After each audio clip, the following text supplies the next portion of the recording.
Today we are very blessed and honoured to have Father Daoud Lamei, who will be speaking to us about his personal life, his mission and his service.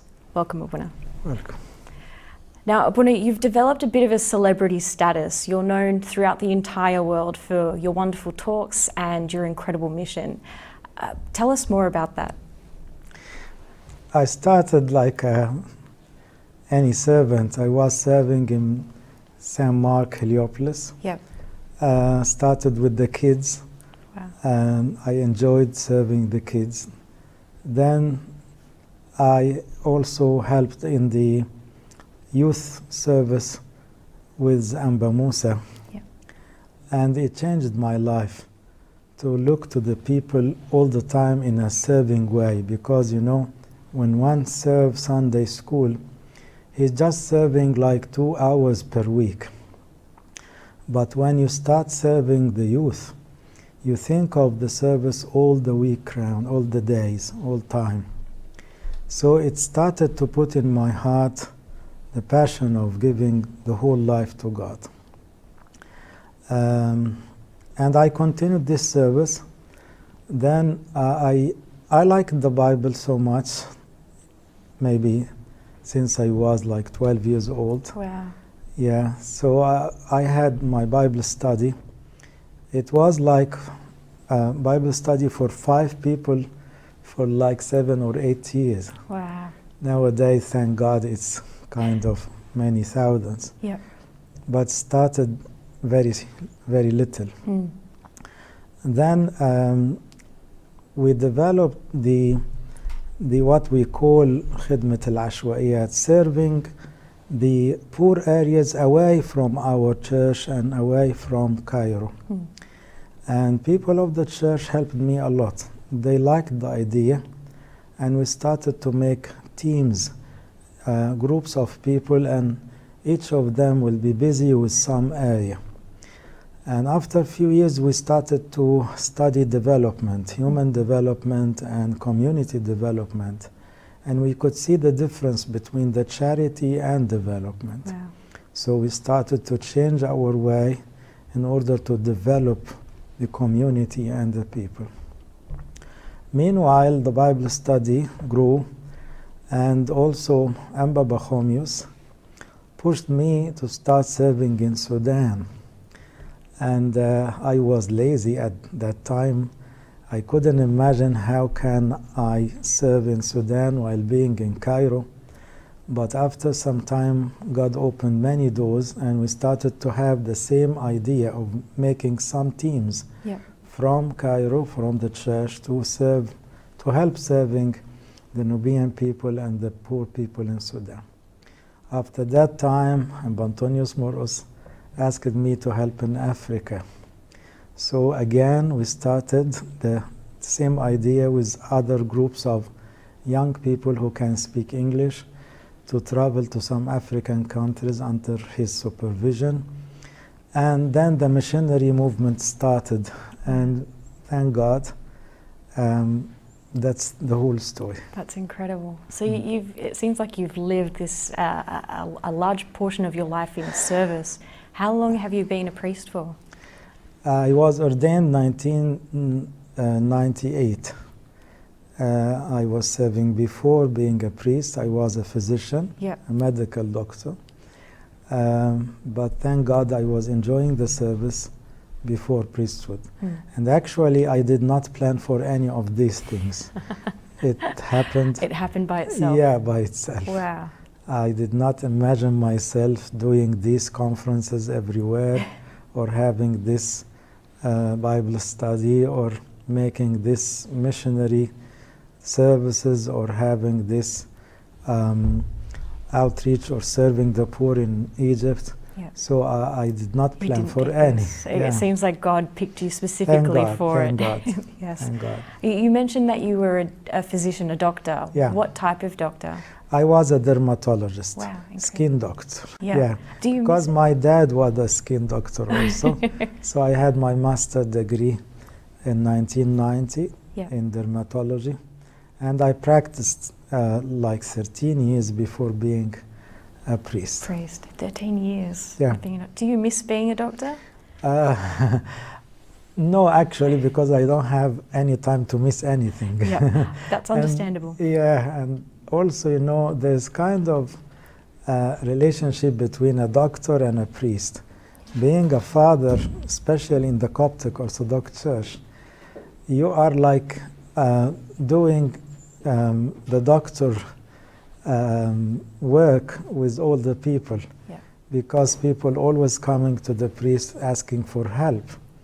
And also, being a physician, we have some sort of 1 to 3 in our mind, and this helped me in my service, how to analyze things, how to plan or organize things.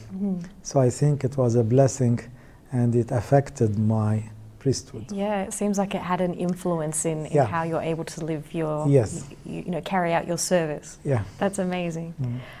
And I just wanted to ask, what are the most difficult things you've faced as a priest? In my character, I always, have some problem with those who blame me. Oh gosh. Because, I always feel guilty, and I have some low self-esteem. Although I look, celebrity or whatever, but in my heart I feel very little and very weak. So when somebody comes blaming me, I feel like stuck and I couldn't help it. But with the grace of God, I'm trying to overcome this, because I don't think there is any Abouna can, please everyone, because people ask for more and expect everything from Abouna. And because I'm busy with services which is outside the church community usually, so many people may accuse me of not being honest or faithful to my congregation, and this hurts me. But thank God, I think, may God accept the service anyway. Oh, Abouna, you're doing a wonderful job, and Thank we're God. so lucky to have you here today. Thank God. You mentioned that you have low self-esteem, or you don't appear to be, too confident. Yeah. How do you deal with that? Because I know myself, I'm not a very confident person. What are some things that you do to get up on stage even, or just to get up in front of people? I don't think I did anything, but God did a lot. Yeah. Because I remember that when I started giving sermons, I was always anxious, and I didn't felt any easy. Yeah. But by time, with praying, with practicing, I think I got some confidence. Yeah. And also the love of the people helped much to gain this confidence. And by the way of spiritual thinking, that this is the grace of God and this is the work of God, and I'm just a tool in His hand, and it's His responsibility, not me, not mine. So I think these ideas help me to just focus on His grace, not on myself. And also, thank God, I have a nice family, my wife and children. They are not anymore children, but they always kept encouraging me. And the servants helping me, I am proud of them, because they also showered me with their love and trust. So all these factors help to regain my confidence. Your confidence. That's amazing. I love that you have the support of your family as well. Thank God. Yes, definitely. You mentioned you had kids. Yeah.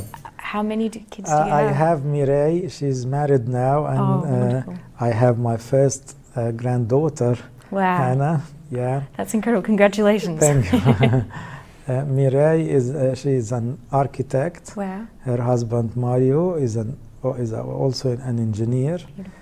And my second is a boy, Karim. He is studying engineering, computer science now. Wow, computer science. And both of them, the three of them, are serving in the church, so I'm happy with this. They're following in your footsteps. Thank God. That's amazing. Thank God. I also wanted to ask, what has been the highlight of your career in being a priest, I guess? What's been a special moment that's made you really happy? Sorry. Happy in the service? In the service, yeah. Look, the news of the missionary services usually,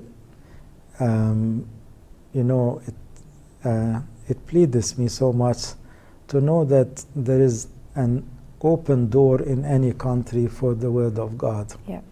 And when anyone comes ready for being dedicated to service for his whole life, I love so much the ordination of priests and the dedication of residents or servants full-time to God, because I think our church needs a lot of servants full-time. Definitely. So this is one of the most pleading minutes in my life when somebody comes to me saying, I feel God's call and I wish to stay in my service the whole time. So I give him some time and ask his father of confession. I follow him up for some time and I pray with him for some time till we make sure that this is the call of God. Yeah, for sure. You mentioned serving constantly. How do you find time to serve constantly and balance out your family life and other personal areas in your life? Yeah. Time management is always a hot issue in my life because it's always busy anyway. But I'm trying to give myself some time, my family, good time, but all the other times just for the service. And because I have many good fathers and brothers in priesthood in my church, so they cover many of the services. So they allow me to travel here and there and to do many activities because of their support. Yep. If they did not do this, I couldn't do my service. Yeah. So, I'm planning for the whole year actually. I put the plan for the whole year to cover all the priorities. And sometimes I have to remodel the plan according to the needs. According to what's going on? Yeah. Yeah. That's understandable. All right, I'm going to have to stop you there. We're going to take a quick, short break, but don't go anywhere because we'll be back with this interview. Thank you.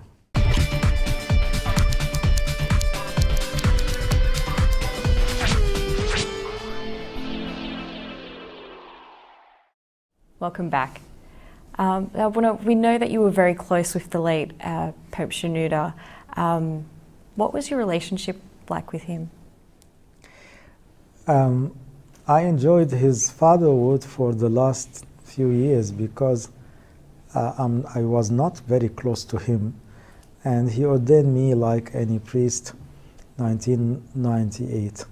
But a few years later, when we started the service of these poor areas, and he started to encourage me.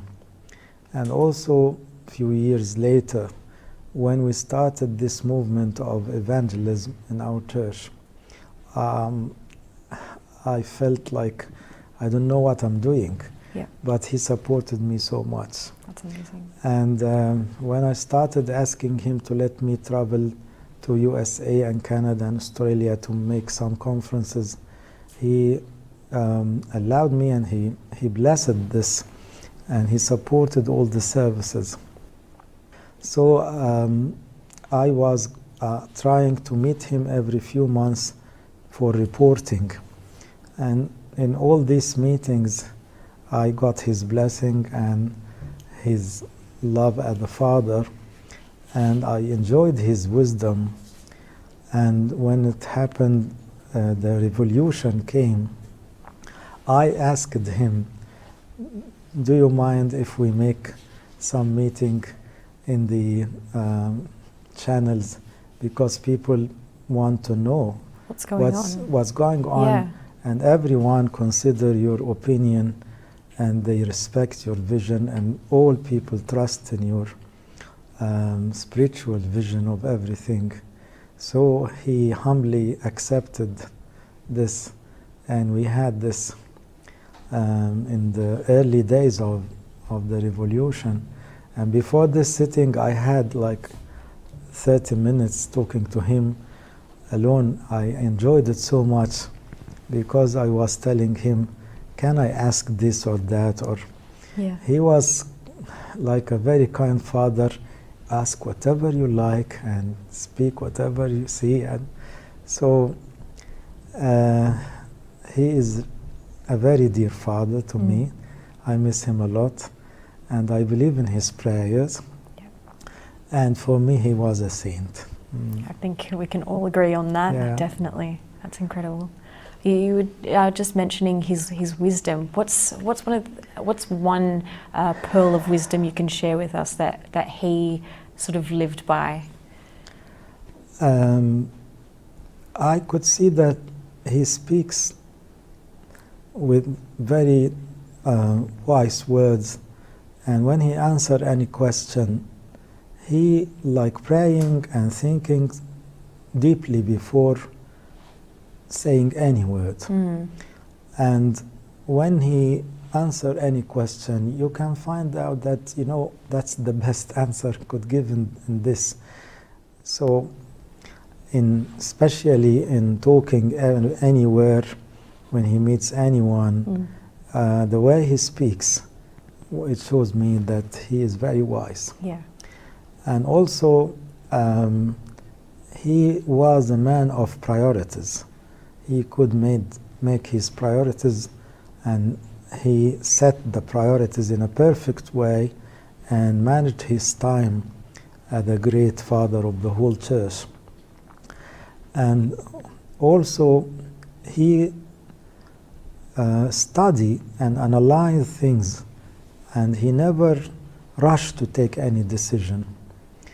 And he believed so much in praying and fasting, so the big decisions taken for the church took its time.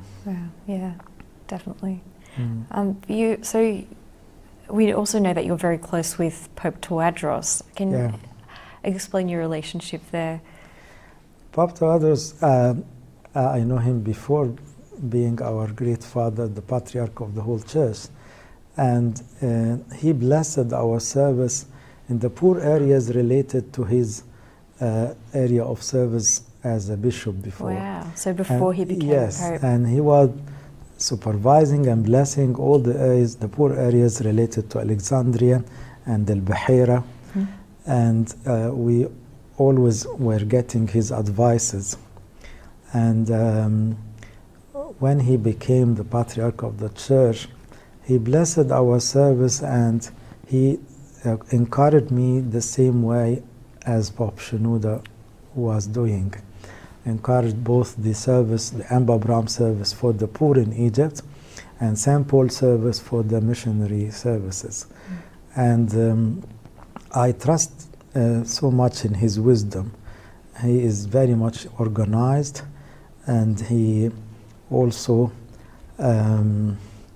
a very good leader of the church, because he has many problems, and he also managed his time and managed all the problems around in a perfect, peaceful way.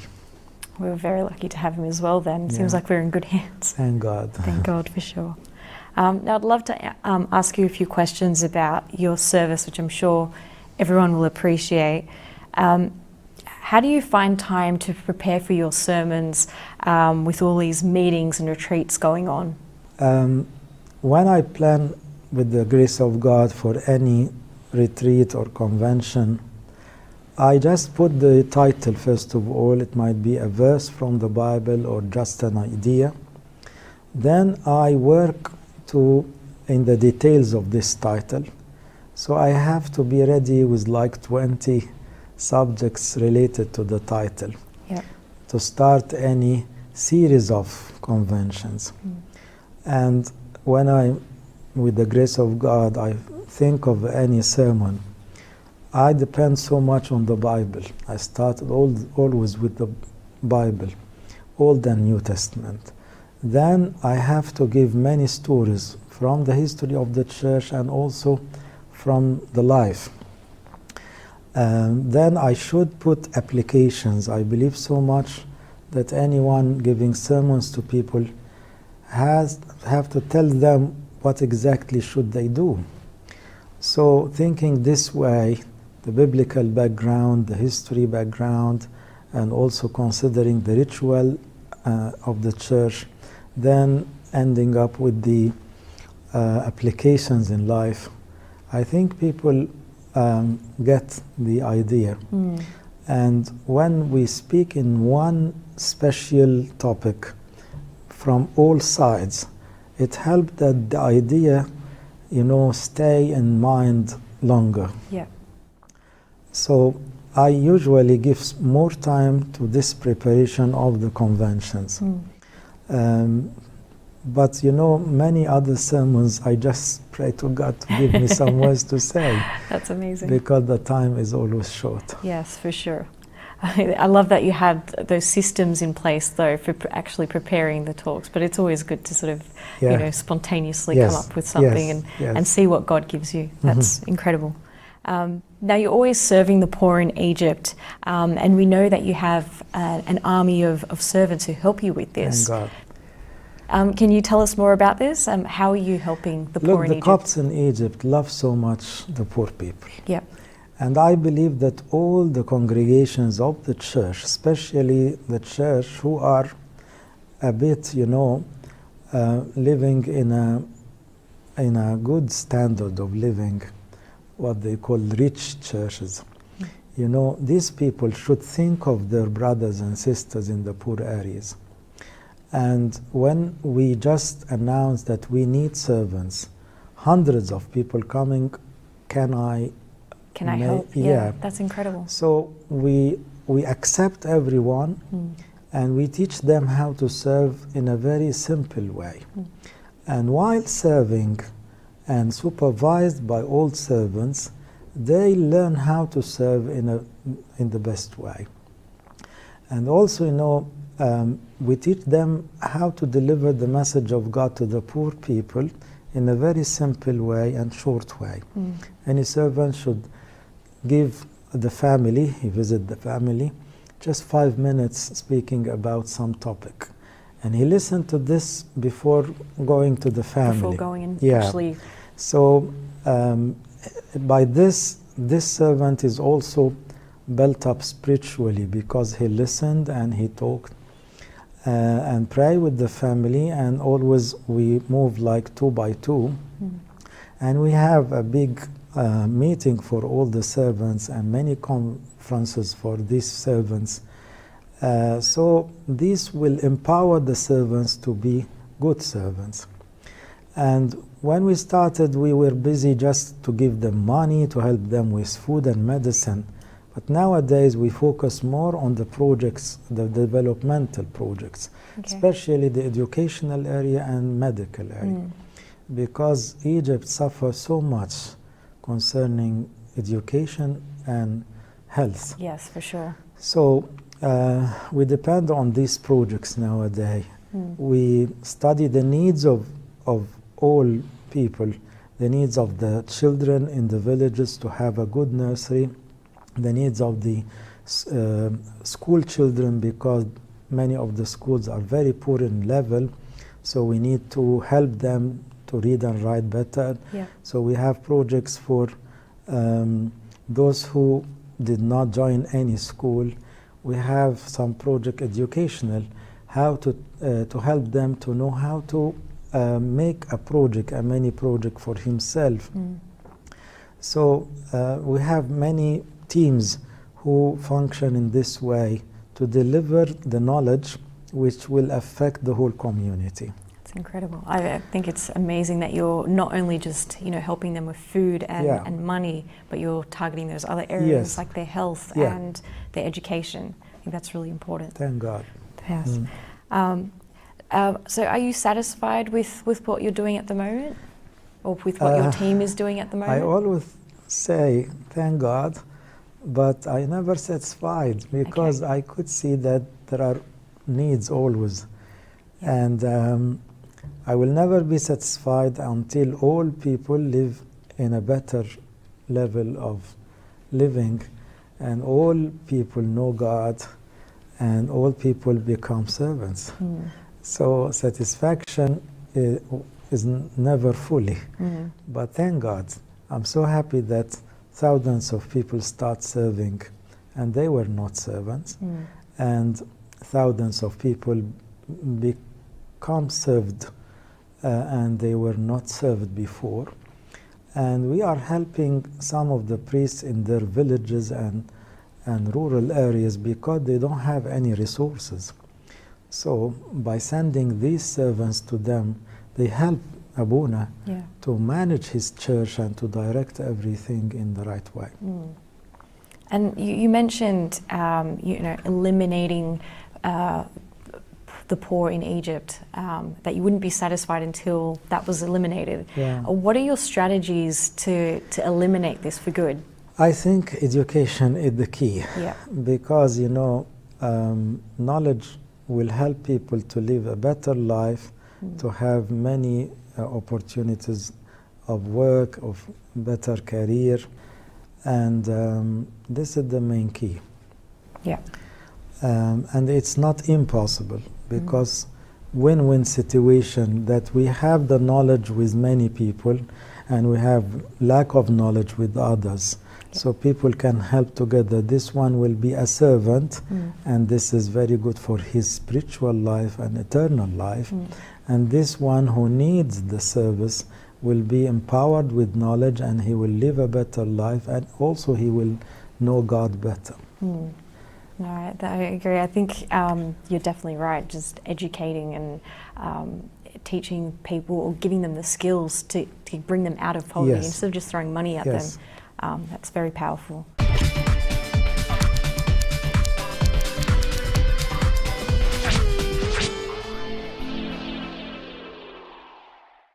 Okay, so let's move on to your mission work, which I feel is one of the most important aspects of your life.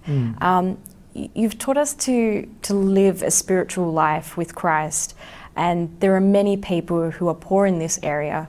Can you tell us how you go about solving this problem? I believe the church should care for the believers and the non-believers, because we are the light of this world. And because of these pressures, many pressures on the church used to focus on her congregation, that's right, the believers. But with the blessings of God, the last days, the last years, we should think of others, because the light of God should not stay in our church, should go outside the church. And I could see in Australia, in Canada, and America, and Europe, many trials, many movements of outreach and evangelistic services. So we started in like 2008. We started to make courses of evangelism. Nowadays we have what we call St. Paul School for missionary services or for evangelism. And these courses usually take like 6 months, and we need those who speak English and know some computer, and they are graduated from good universities. So we found out that thousands of young people want to join because they couldn't make it like Sunday school teachers, or they are not very happy with the service of the poor. They couldn't find their talents in this service. But when we making use of their language, their talent, their skill, their computer, they are happier. So with these courses, nowadays we have more than 1,000 graduates of this school. 1,000 graduates? Wow. In like 7 years. And so we started to make them in groups. For each group, he will be busy with one country to explore, to plan for the missionary services, to start like NGO or charity association, to think of one of them to be resident, to stay there, to go for short missions. So they pray for their countries. They go like every 2 or 3 months. One or two of them may stay for longer periods as residents. We started nowadays we are helping Antonius Moros in like 15 countries in Africa, besides helping Sudan service with Amba Sarabamon and Amba Iliya, with also helping Amba Iliya in South Sudan. Ethiopia, we are helping Amba Biman in Ethiopia. So in Africa, we have like 18 countries we are serving. Wow. With 18 teams. I'm doing nothing, but they do everything. Because they plan, they travel, they make the activities there. As many of them may stay as residents. They have good relations with other churches. They study the country from all aspects. They see where are the open doors in which they can start evangelism. In Asia, we started like 5 years or 6 years ago, and nowadays we also serve in like 17 countries in Asia, and most of them, have no Copts. Most of these countries, they never knew about our church. So when we send like medical mission there, they are happy to know that the Coptic Church send their doctors to help the poor of their countries, and with medicines, with operative procedures. And in most of these countries, they welcome so much the Coptic Church, and they started to know what's the Coptic history. Just through their service. Through these services. And medical missions also made a great effect and influence, because many of these countries lack medical services, especially the free medical services. And thank God our medical Coptic personnel are always passionate to give their all knowledge and all effort freely. Thank God. Last year we have like 65 medical missions traveling here and there. Wow. In like 22 countries. So thank God. It adds also to the good relation between our country, Egypt, and some of the countries. Because, it's always related to these are Egyptian doctors.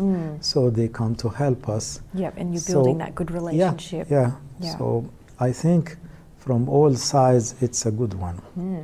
You mentioned, Africa and Asia. What other countries? Because I believe the churches in Europe can do their work, and we started remote classes in many European countries. And they started to think of this. But we have lots of experiences with Amba Kyrillos in Milano, Amba Angelus in London, and Amba Mark in France. So most of them starting to outreach, to go outside the church before us, because they live in the country, and they have a big congregation, and many of the young people speak the language of the country and know the culture very much, so they can do this better than anyone. Also in Latin America, Amba Yusuf is doing a great job with this nice people there. In America, we have lots of experiences with Amba Sarabion, Amba Yusuf, Amba David. They all started outreach services and missionary services.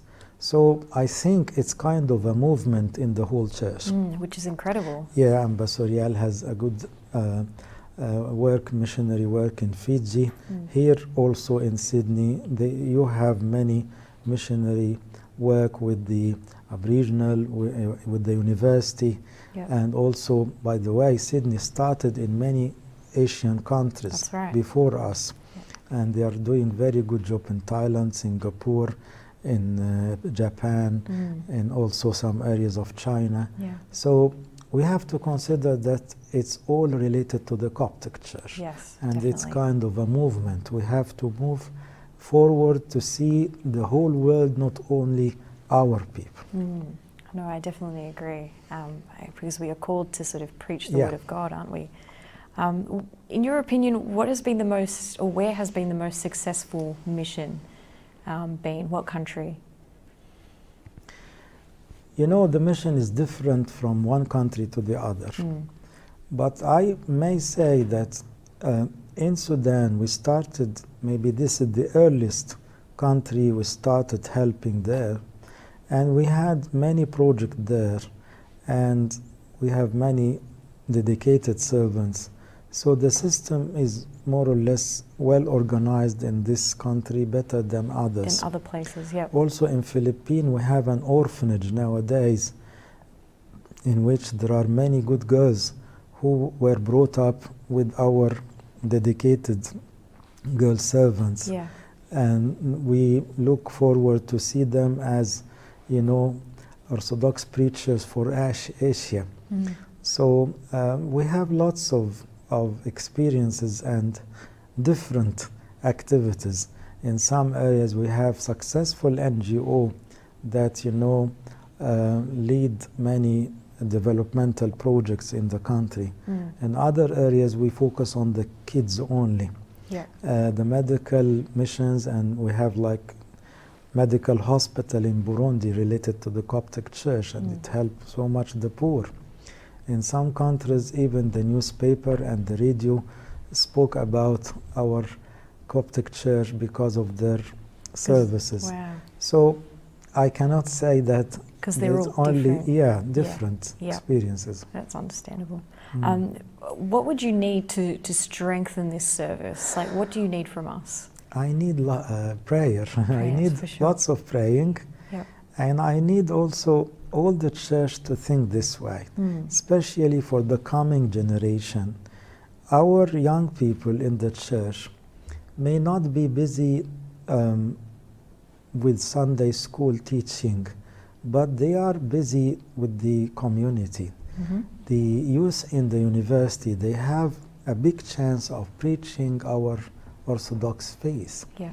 So if we empower them early in their high school, they will go preaching the Orthodox faith, and we can, you know, solve many problems of addiction, of deviations in faith, of, you know, many problems that face the young people may be overcome just being busy with the missionary service. Yeah.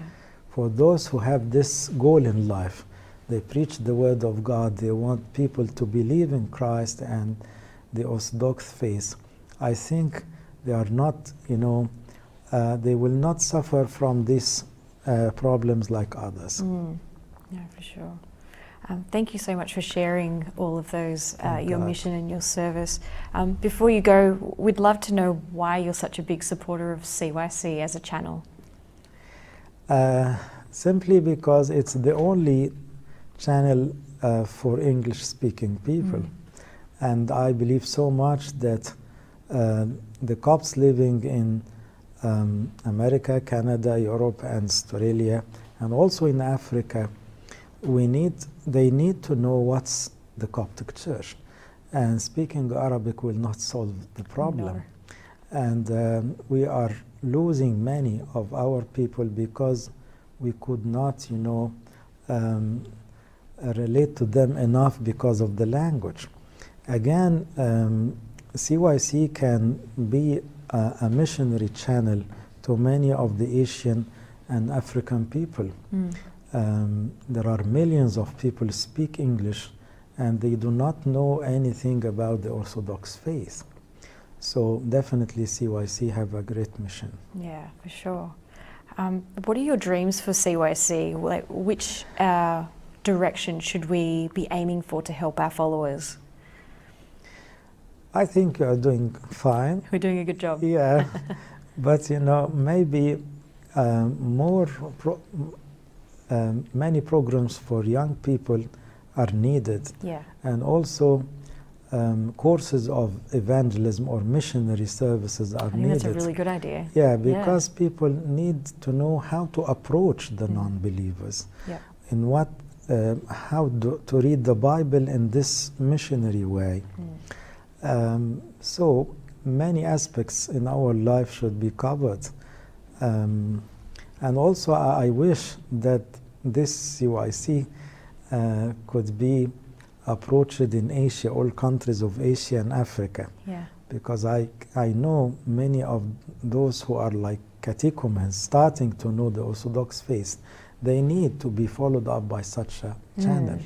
They need to be fed continually, and I think it's a really good avenue for that, for sure. We heard we were saddened by the fact that the CYC satellite in Africa was shut down. Can you tell us more about that?